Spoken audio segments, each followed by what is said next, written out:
Bapak-bapak, saudara-saudara yang terkasih dalam Yesus Kristus, selanjutnya kita masuk ke materi Mesias dalam Perjanjian Lama. Ketika Yesus bertanya kepada para muridnya siapakah ia menurut pandangan mereka, Petrus menjawab, "Engkau adalah Mesias." Injil Markus 8 ayat 29. Teks asli Yunani berbunyi, "Engkaulah Kristus itu." Istilah Kristus dalam bahasa Yunani berarti yang diurapi dan adalah terjemahan dari kata Aram Mesicha. Bahasa Aram adalah bahasa umum di Palestina di zaman Yesus. Bahasa ini masih menjadi bahasa ibu Yesus. Dalam bahasa Arab bunyinya Al-Masih. Kata Aram Mesjicha diambil alih oleh pengarang-pengarang dalam bahasa Yunani juga, tetapi dengan ejaan dan lafal Yunani menjadi Mesias. Semua itu sama artinya, yang diurapi. Hanya berbeda bahasa dan lafal. Mesjicha, Al-Masih, Mesias, Kristus. Dengan demikian, Kristus asalnya bukan nama diri, melainkan gelar. Gelar itu dalam Perjanjian Lama dikenalkan atau dikenakan kepada raja, sebab seorang raja Israel diurapi menjadi raja. Dalam Injil, istilah itu masih dipakai sebagai gelar. Yesus disebut Kristus itu. Dalam bahasa Inggris, Jesus the Christ atau Jesus the Christ, Mesias itu. Dalam surat-surat para rasul, istilah Kristus umumnya sudah berubah menjadi sebagai nama diri. Dan maksudnya menyatakan nama bagi Yesus sebagaimana ia hidup dalam keadaan yang mulia. Namanya Yesus dalam keadaannya yang biasa di Palestina, dalam keadaan yang historis. Namanya Kristus dalam keadaannya sesudah bangkit sebagai kepala umat gereja. Sebab itu di kota Antioquia, orang yang percaya bahwa Yesus adalah Kristus disebut Kristiani, orang Kristen. Orang yang percaya bahwa Yesus adalah Mesias. Hingga kini nama itu dilekatkan kepada kita, orang Mesias. Masih jelas sifat istilah itu di dalam ucapan Santo Petrus kepada orang Yerusalem.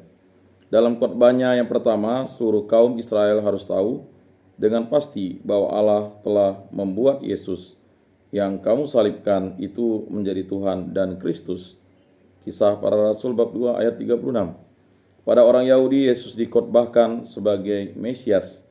Hal itu hanya dapat mereka mengerti kalau ada suatu pengertian tentang isi istilah itu dari Perjanjian Lama.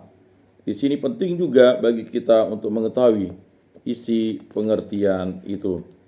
Bapak-bapak, saudara-saudara yang terkasih dalam Yesus Kristus, sesudah kerajaan Israel runtuh, timbul harapan bahwa janji Allah di zaman dulu akan terpenuhi. Karena janji Allah tetap berkaitan dengan keturunan Daud, maka hiduplah harapan bahwa Allah akan membawa suatu masa depan yang bahagia melalui seorang turunan Daud. Harapan itu dinyatakan dalam tradisi yang merumuskan ucapan berkat dari Yakub kepada Yehuda. Tongkat kerajaan tidak akan beranjak dari Yehuda ataupun lambang pemerintahan dari antara kakinya sampai dia datang yang berhak atasnya, maka kepadanya akan takluk bangsa-bangsa. Kejadian 49 ayat 10. Harapan akan masa depan yang mulia mulai hidup dengan lebih kuat lagi sesudah pembuangan di Babel.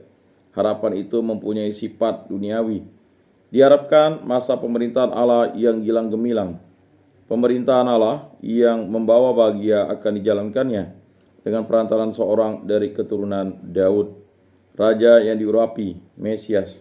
Tanah air yang telah hilang akan diperoleh kembali, bangsa Israel akan disucikan dari penodaan kaum kafir. Dalam segala ucapan nabi-nabi tentang masa depan itu sering tidak nyata benar. Apakah sabda mereka dimaksudkan bagi seorang raja yang hidup pada zamannya sendiri? Adapun ucapan itu dapat dimaksudkan bagi bangsa Israel untuk keseluruhannya.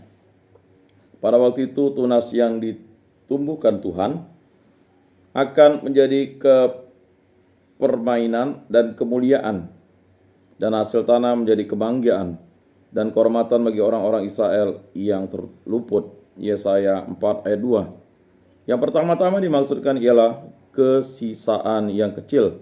Orang-orang yang sisa dari Yerusalem sesudah Yerusalem jatuh pada tahun 586.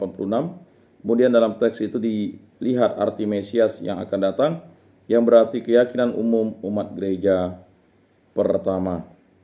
Ketika Raja Ahaz takut akan ancaman Raja Aram dan juga Israel, kerajaan utara, Yesaya menguatkan hatinya dengan bersabda, Tuhan sendirilah yang akan memberikan kepadamu suatu pertanda, seorang perempuan muda mengandung dan akan melahirkan seorang anak laki-laki, dan ia menamakan dia Immanuel, Allah beserta kita. Yesaya 7 ayat 14. Arti pertama yang dimaksudkan ialah Yeskiel, anak dari Ahaz, yang kemudian menjadi raja. Kemudian teks itu dipandang juga sebagai teks tentang Mesias yang disebut tegas oleh Matius dalam Injil Matius bab 1 ayat 23, bab 4 ayat 15 sampai 16.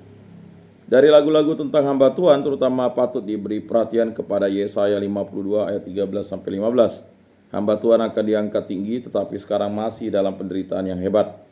Dinista dan dihinakan orang, ia telah menanggung segala dosa dan kesalahan kita supaya kita selamat. Maksudnya yang pertama ialah Israel yang menderita karena musuhnya. Kemudian ternyata bagi iman bahwa di dalam lukisan Israel itu juga dimaksudkan Mesias yang akan datang. Ternyata bahwa cita-cita duniawi tentang Mesias diumumkan dengan mendapat arti yang lebih rohaniah. Banyak teks dari Mazmur-Mazmur dan era berkaitan dengan teks-teks tentang hamba Tuhan, terutama Mazmur 22 ayat 22, Allahku, Allahku, mengapa engkau meninggalkan aku? Terutama kitab Daniel membicarakan Mesias yang akan datang sebagai putra manusia dalam pemerintahan Raja Allah.